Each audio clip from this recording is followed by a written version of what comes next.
How did we get here? Was there a beginning? For hundreds of years, scholars have spent sleepless nights pondering these questions. Questions that science could not answer.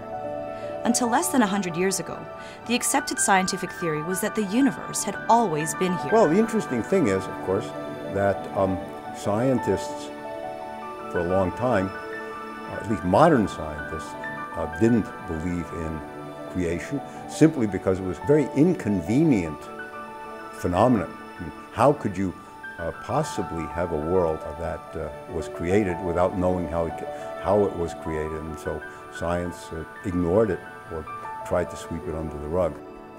Until, that is, a man with a very powerful telescope found evidence that the universe seemed to be expanding, away from a common starting point.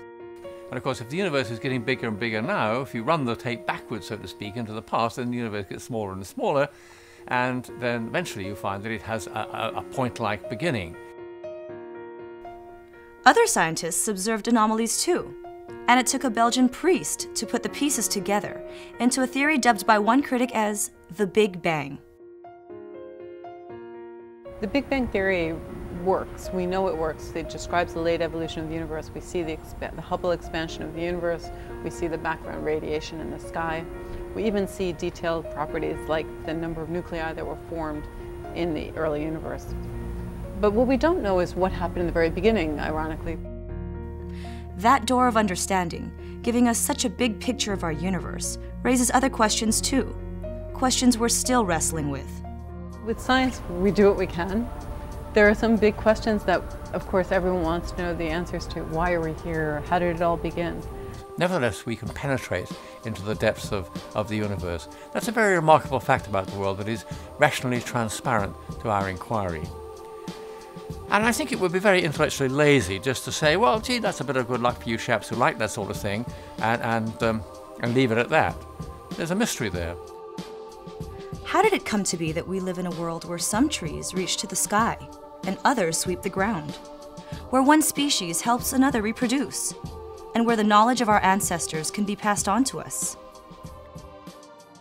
Science is a way of making a self-consistent fabric of understanding.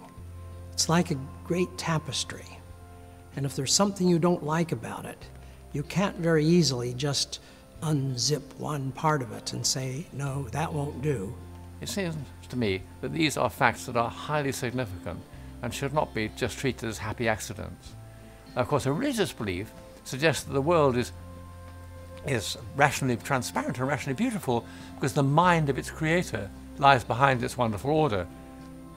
Because there are so many strands that interconnect, and you can't pull part of the tapestry apart without wrecking the whole thing. I think when we discover the magnitude of the universe, it does give us a sense of humility, but it does not seem to me to indicate a sense of insignificance. And that we are able to plumb that order because we are creatures made in the image of our Creator. And here I think that a theological understanding helps add to the framework. It tells us that there is purpose in the universe, an intention, and anticipation for understanding things better.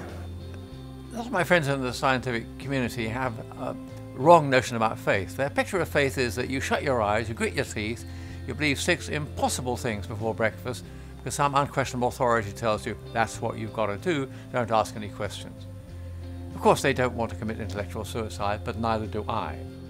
That space was created at that time. Time was created. Matter, they were all created out of nothing.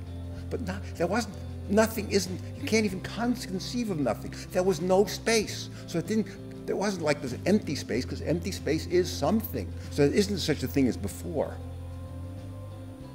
So if there is a creative entity, if this thing coming out of nothing, the creative entity has to exist outside of time and outside of space. And that's very hard for anybody to grasp. The one place where you have to start believing in something else is the origin of the universe.